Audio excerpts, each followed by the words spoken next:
Okay, so welcome back to It's a Brain Thing. Appreciate you guys coming to the meeting. It seems kind of silly to give this to such few people, but tonight, but we'll do the best we can. And then again, we're filming it, so it'll be on the internet and on TV as well. And so a lot of people can watch it at home in the privacy of their own home. You know, tonight I was going to do a little different talk than I have. Usually I talk in the last few times, probably several times, I've talked about different illnesses of the brain that folks can have. When something goes wrong with the brain, you know. Tonight I'm going to talk a little bit about sort of the normal development of the brain and some of the normal things that our brain does that we take for granted. I talk about a lot of this stuff that we take for granted in here, but tonight will be some other kind of interesting things, and hopefully it'll be interesting to you guys as well. Since we all have a brain, it seems kind of neat to know about it as much as we can anyway. First of all, you know, a little background about the brain is that, you know, I think most people realize that it's made up of a lot of what we call nerve cells. There's also other cells in the brain that are even more common or more numerous than the neurons or the nerve cells. But the nerve cells are the ones that do sort of the work of the brain, the thinking of the brain, okay? And there are about 200 billion of these things when we're born. And then as adults, we have about 100 billion. So these are averages. But as you can tell, you know, somewhere along the line, we lose some. And of course, after the age of 25 or 30, you start to lose more than you gain. But you still gain as you age. So these nerve cells, they sort of connect with each other to form circuits. And then those circuits are kind of, you know, responsible for different functions of the brain. So we'll talk about some of those. We have talked about some of those before with some of the illnesses. Some of those circuits can not function like they should, and then you'll end up with things like obsessive compulsive disorder, dementia, depression, psychosis. So that's kind of a way to conceptualize the brain. And so let's talk for a second about how do these connections get made, okay? And the way I sort of think about it is when a baby's born, there are some connections, but not a whole lot. And I think of it sort of like the brain is like a piece of clay at that point. And really the environment, all of us, are the sculptors of that clay. Okay, so that child is going to be directly influenced by you know, the interactions that the child has with the environment, which is, you know, a lot of times is mom, dad, grandparents, that kind of thing. So grandparents are very important, just as much as parents are, I think, especially if they're around the child a lot. So when are these connections that I was talking about in the brain, when are these circuits and these connections being formed to the greatest degree? It appears that between the ages of 6 and 8 is when they're being laid down as fast as they can be laid down. So if you think about it, that's a really important time for kids. You know, that's when their brain is growing and putting down connections, and so that's the time you don't want the child just to veg in front of the TV for hours a day. You know, you want the child to do lots of different things and get exposed to a lot of things in the environment, so that they basically lay down these connections.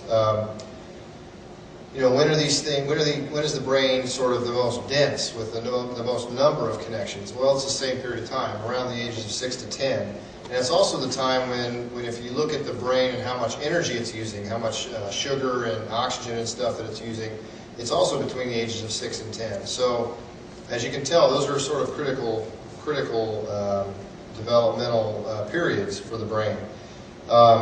Now, how do these connections form? I talked to you a second about the environment, but it's also probably some genetics, right? So there are some brain cells that are predetermined to do certain things, to be, let's say, a motor nerve cell or a sensory nerve cell or something like that.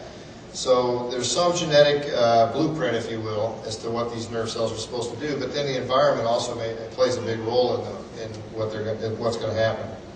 Certain things can interfere with it, so if something, let's say mom, who's such a big part of a child's development anyway, but let's say mom has a mental illness like depression or has some physical illness and is not really available for that child, you know, that can really interfere with the child's brain development and these connections being made. But also things in the environment like drugs or smoke, stress, basically lack of stimulation also can interfere. So if you took a child, it would be kind of cruel to do this, but if you took a child and put them in isolation where there wasn't anything to see or hear, no stimulation at all, they would basically develop without these abilities. So they would be blind, they wouldn't be able to hear, it'd be like mentally retarded with a lot of other things that were wrong too. And the reason is because, as I said, the brain needs the environmental input to develop.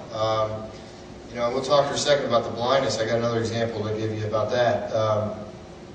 We also think there are certain windows of time that the brain is, that if you stimulate the brain in a certain way during that window of opportunity, during a certain age, let's say, the brain can develop that ability. And if you miss that window, the brain will never develop that ability. It can't. An example of that is language. So between the age of 6 and 12 months, if you are exposed to certain sounds of certain languages, you can remember those from then on. But if you're not exposed to those things, you'll never develop that ability. An example is folks, let's say a person that's Japanese. If they're exposed to the English sounds of R and L between the age of 6 and 12 months, then they'll be able to tell the difference between those two letters. On the other hand, if they're not, if they miss that window, they never hear those two sounds, they will not be able to tell the difference between the words rake and lake. They sound the same to them. So that's fascinating if you think about it. I mean, that means that that the brain is very plastic, but at certain times it's plastic, and in certain areas it's plastic, and it's able to, to change with the environment. But then after you miss that window, you can't do that anymore. So it's very very interesting to think about. At 3 months, the visual cortex and the visual cortex in the back part of the brain. Okay, we've talked about this I think before, but for vision, you don't, and sound and everything else, it's not just the eyes that are involved, right? The eyes take in the information, but it's the brain that interprets that information and tells you what you see and the different characteristics about what you see. If you take an animal, baby animal, and this sounds kind of cruel, but we learned a lot from doing experiments like this, but you take a baby animal and you blindfold that animal during these formative years, and I don't know for the animal, I don't remember what kind of animal it was, but it was sort of like the equivalent of 3 months for a child, up to 3 months. And so you blindfold it, and basically no input then goes in. The eyes are normal now, but the baby animal becomes blind. And it's because the visual cortex part of the brain didn't get any input. So it never knew what it was to see anything. So it didn't develop like it should. Kind of fascinating stuff. So there are these windows that if you miss the windows, there's some permanent type damage or not damage. I wouldn't say damage really. It's not that part of the brain was damaged. It's not that it wasn't working like it should. It just didn't get the input it needed. It had to have the environmental input of what the animal or the person would see to be able to to wire up the way it should. So it never wired up like it should. We talked about that stimulating, a stimulating environment is a good thing for a child, and that is true. I will say, though, that it has to be kind of a happy medium. So you can't sit your child down and just barrage information at it left and right. Just talk to the child left and right, and here's math and here's all this stuff. After a while, the child's going to get overstimulated, and that's not so good. Then they get kind of stressed out. If they're real young, they're infants and all, they'll start to cry and get colicky and things. So you don't want to overstimulate, but you don't want to understimulate either. So there's got to be a happy medium, and probably for every child, it's different. It may be different, which of course makes teachers' jobs quite hard because each child in that room is going to have a different attention span and a different amount of information that it can take in before taking a break. Even us as adults, when we're trying to learn something, sitting through a lecture like this for an hour and getting all the information that you can get out of it, that's pretty challenging. Most folks can't do that. So, as you can see, even with kids, it's the same thing. They can't sit there and just listen and take it all in forever. There's got to be some time for them to sort of assimilate that information. Another interesting thing is if you stress a child out too much and it starts having trouble sleeping, one of the things that we do in sleep is we take short-term memories and convert them into longer-term memories. So that can, if you interfere with sleep, you can end up causing some problems with memory in kids, and they don't learn as much, because they'll put it into short-term memory, but it'll never get into long-term memory. So they learn 2 + 2 is 4, but then they forget it right away. So it's real important that we not overstimulate just as much as we don't understimulate a child. Now, how do we learn? I mean, what is important as far as remembering something? There's a lot of things that are involved, but I think two things I wanted to bring up tonight. One is repetition, and we all sort of know that. It seems kind of obvious, right? The more times you repeat something, you read something over and over again, or the more times you do something, it's much easier to do it again or remember it again, isn't it? You know, so we all learn math facts, and so now we always remember, you know, that 2 + 2 is 4, and the different types of math problems that, you know, that there are. We've done those so many times, they're almost automatic. Counting money is another thing. You know, we've done those so many times, but for a child who's never done it before, they're learning, and the only way to learn it is to repeat it, is to do it over and over again, okay? The analogy I use is it's sort of like, have you ever gone hiking through the woods? You know, kind of a thick woods, okay? I don't know if you've ever done that, I mean, if you folks have ever done that, but if you do that once, you walk through a real thick woods and then you turn around and look kind of to see where you have been, it's a little hard to tell where you've been. You can probably figure it out. You can probably go back and track your, you know, where you've been, but it isn't very easy, is it? On the other hand, if you go through that, you know, on that same path 150 times, it's going to be pretty easy to see where you've been, right? It's the same thing in the brain, okay? You're kind of beating down a path in the brain, okay? You're getting yourself, you know, it's going to be very easy to find the way back if you repeat something over and over again than it is if you do it one time. The other thing about learning and memory is emotions. So the more emotionally charged the subject is, it's much easier to remember it. We all remember, you know, when we got married, let's say, or when we had a first child, or any kind of traumas too. It can be negative emotions as well. Losing a child, or losing a spouse, or divorce, or job loss, or something stressful like that. Those things tend to stick with us more than just things that, you know, are not associated with as much emotion. And of course, these things go hand in hand. So the key is, you know, if you have a child and you're trying to teach a child something, if you can get that child interested in it, kind of emotionally, you know, involved in it and interested in it, and then repeat it as well, then they're much more likely to remember that than they are if it's just some boring thing that they have to remember. You know, they basically did a study where they looked at kids who, older kids, and to see if and they gave them emotionally meaningful tasks. You know, something that they were kind of interested in to learn.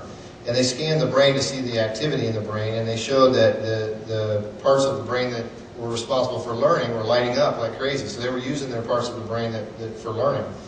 But when they gave them boring tasks, or they overloaded them with too much information, they basically showed that the learning centers weren't very active at all. So, you know, as you can see, that's sort of, again, we talk a lot in here about brain scans and things like that, but that's another example of how overstimulations can be too much, and but by the same token, emotionally meaningful stuff that's not overdoing it is good. So the challenge, really, you know, you want to match for that individual child. You want to match what's meaningful to them with some degree of repetition, and you know, and I think the other thing is with what their skills are too. So you'll notice that some kids are a little better mechanically, some are a little better verbally, mathematically. So the different skills. If you can teach to that, that's a great thing. Not that you want to ignore the stuff they're not as good at, but they're going to be pretty, you know, they're going to be much more interested in stuff that they're good at as well. The other thing, and I say this a lot because as parents and teachers, I think it's very important for, well, any of us that have any dealings with kids. You know, we're going to talk about, this is kind of the neuroplasticity thing. We talked about the brain being plastic, and, you know, the connections and things that are formed, and how the brain changes. And incidentally, it changes as adults too. Every day of your life, your brain is changing to some degree. I mean, if you take something home from this talk tonight, you basically have rewired your brain to some small degree.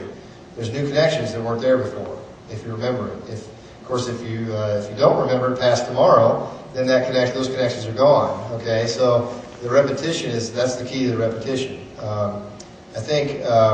I don't think that we necessarily realize that as adults. I mean, you could be 80 years old and still, you know, as long as you don't have dementia or something else that's interfering with your ability to learn, you can learn new things and basically are changing your brain.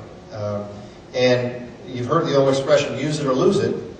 Well, there's some truth to that. So I'll give you an example for me. You know, I'm a psychiatrist. I don't use much calculus, but in college I had to take calculus, so I had to know it at one point. But I could look at a calculus problem now and probably not have any idea what I was doing. Those nerve cells and those connections that once did calculus and knew how to do it, they've been recruited to do something else. So they've erased the chalkboard and they've started over doing something else. They do psychiatry now instead of calculus. So you know, our brains, you know, they have a certain degree of limit to what you can do. And so the stuff you do every day and you're very good at, those are the things that, those are the circuits and the connections that are very strong. And other things tend to fade back to some degree. So I think it's kind of interesting to realize. Now, if the brain can change like that, you know, in an academic way, if you will, or an intelligence way, you know, what about emotionally? Is it possible that a child that's exposed to some kind of trauma, you know, early on, whether it's sexual abuse, physical abuse, neglect, things like that, could that somehow affect that child then on into adulthood because it shapes the brain, it sculpts the brain in a way that maybe isn't so healthy?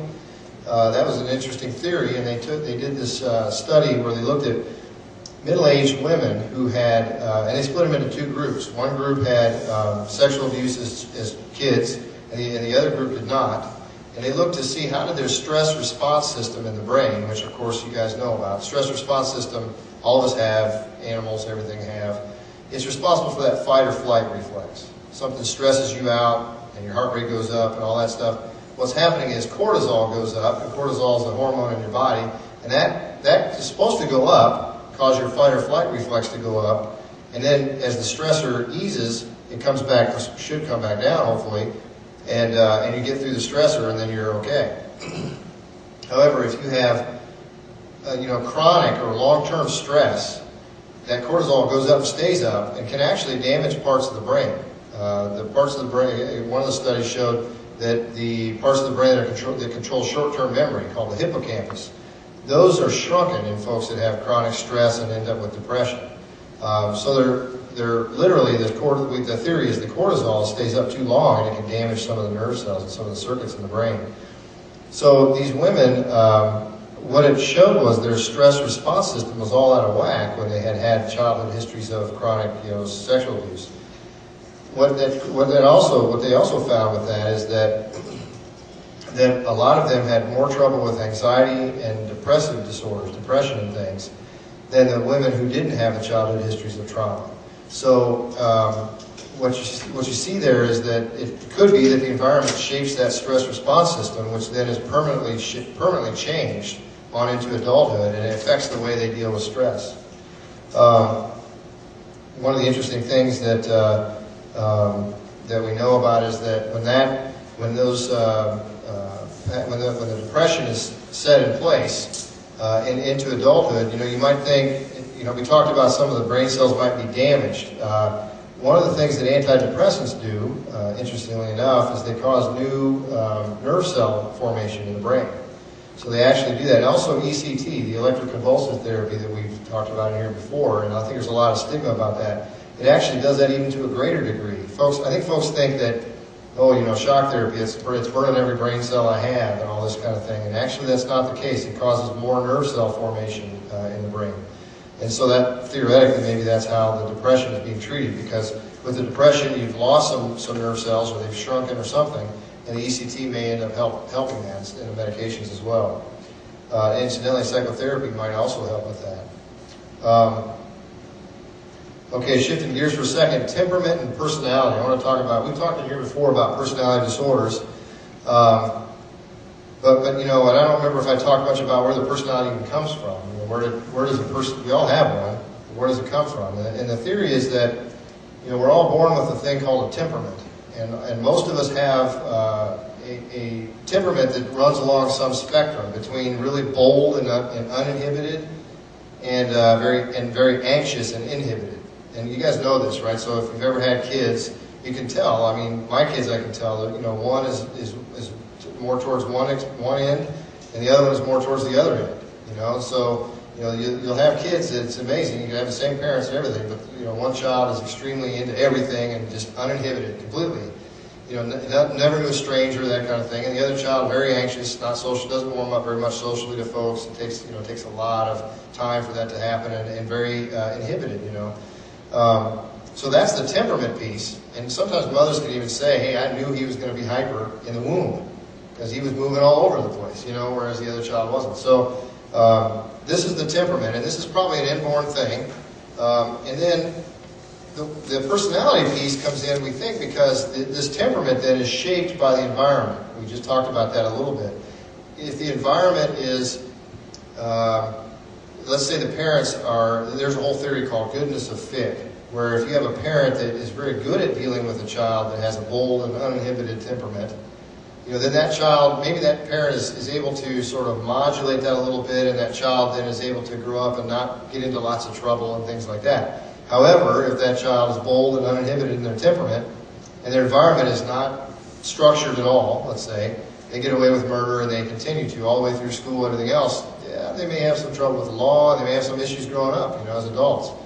You know, so, again, here we hear it again, you know, the environment is very, very critical here, you know.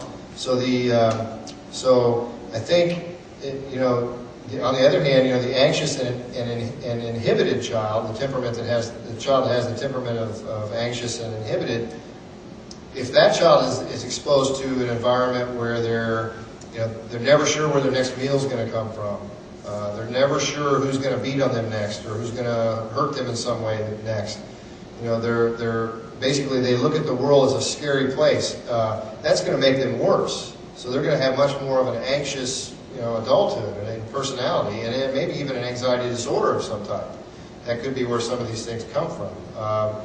So I think it's you kind of have to notice as an adult, you know, when you see kids like this, you know, I think the ideal thing is, well, you don't want to take an anxious child and flood the child with something that's very scary to them, but you should, you know, you can work with them on, you know, trying to be with them, to expose them gradually to other people and things while you're with them, if you're the parent or whatever, you know, and sort of let them kind of come out of their shell a little bit and nudge them a little, but not so much that it stresses them out. And by the same token, with a bold and uninhibited child, you got to damper them down a little bit so that they don't get away with murder, so to speak. You set some limits and things with them so that they know that there are some limits. So the temperament, you know, I think of the temperament as sort of like handedness, right? We get kind of really used to our temperament. That's sort of one of the things that is unique about us, and we learn how to deal with that and how to deal with the world with that. Sort of like being right-handed, you know, we sort of automatically do certain things with our right hand, and we're dominant in that way. Well, we sort of, with temperaments, we automatically react in a certain way because of our temperament. So we either withdraw if we're anxious and inhibited, or we jump right out there and say, hey, you know, I don't know what this is about, but I'm in, I'm game, you know, that kind of thing. So, you know, it's kind of becomes a piece of who we are and how we automatically deal with things. And I don't think a lot of us really think about that much. That's sort of automatic. It's an unconscious thing. So that's the personality and the temperament. I guess any questions about any of that stuff so far? Talked for quite a while here. The next thing is I want to talk just a quick second about the development of the self. You know, how do we conceptualize or see ourselves? You know, that's something interesting. We sort of take that for granted. Animals don't have that ability that we know of. They can't see themselves as a separate, unique, individual person or, you know, animal. We do that, and how do we do that? I guess to take it way back. I mean, when an infant is very young, they don't see themselves as unique and different in any way. They see themselves as the same as mom. They're one and the same as mom, okay? Or dad, or whoever it is that's raising, most of the time it's mom, but somebody that's raising them. They bond with that person, and then that's who they're with. And that's their sense of security. That's their security blanket. So that's where separation anxiety comes from. Because if the mom leaves, it's like a piece of you leaving. And that's what happens to the child. They feel really scared in that situation. Now, how do they, you know, obviously they grow out of that, most kids do, and how does that happen? One of the ways that happens, if you think about it, is we call them transitional objects. But like a blankie, or a pacifier, or a dolly or something, those are like, basically like a little piece of the security from mom that you take with you as a child, and then you're able to go to grandma's and spend the night, or someplace without mom, you know? And that transitional object sort of allows you to sort of segue away from mom, you know, slowly. And then eventually, you know, kids do it all at different ages and all, but they give up the blankie eventually. I know a lot of parents get all worried about that. Oh, he's 10, he still has his blanket, you know. Now, not too many kids not too many people at 25 still have a blanket, so I wouldn't worry that much about it. I mean, kids will get rid of them when they're ready to get rid of them. And when people say things like, "Oh, you're too old to have a blanket," well, who's to say that? I mean, I don't know. That's a judgment call, and every kid's different. And what's it hurting? I suppose if they if they took their blanket to work with them, and their boss got upset because they were sitting there holding their blanket, that maybe that's interfering with function, and maybe it's time to seek professional help. But I don't know how often that happens. Probably not very often. So anyway, I think it's one thing to keep in mind about that really it's okay. Those things are okay, and it's really normal development. To be honest, I mean, I'm not sure a lot of people know that, but I think they think it's some kind of weakness or something sometimes. Oh, you don't need that blanket, give that thing up, that kind of thing. I don't know. I mean, just let them be. So. Another thing about kids is they tend to think of things very concretely. So if you notice, they can't read between the lines very well. If you give them some expression, let's say, a little cliche or a metaphor or something like that, they can't get it. They take it very literally. I hesitate to say this is kind of gross, but you hear the old expression, "Oh, I stepped on a frog." I don't know if anybody knows what that means, but if you don't know what it means, that's okay. But ask somebody. But if you say that to a child, I've heard of children doing this, where you'll say that to a child, they'll lift up your foot to look and see where the frog is. Well, there's no frog there. That's a little inside joke, so we won't go there. I think another thing to keep in mind is that kids they look at things as if they revolve around them in the world. It's called egocentricity, or they're very egocentric. That means if something happens in the environment, it must have had something to do with them.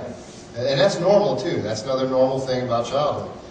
But in a way, it can hurt them a little, because let's say something bad happens between mom and dad. Let's say they're divorced, or one of the parents dies or something.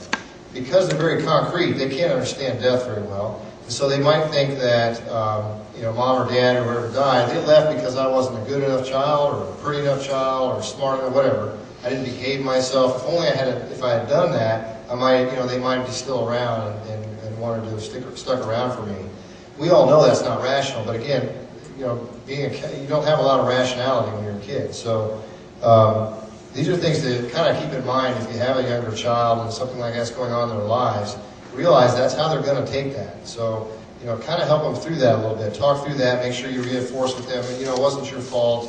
Daddy's body was broken, and unfortunately, the doctors couldn't fix it, and he would have stayed around for you if he could. And I know he tried everything he could to stay around for you. So things like that are kind of helpful as a child is trying to grieve and go through something like that, a loss like that.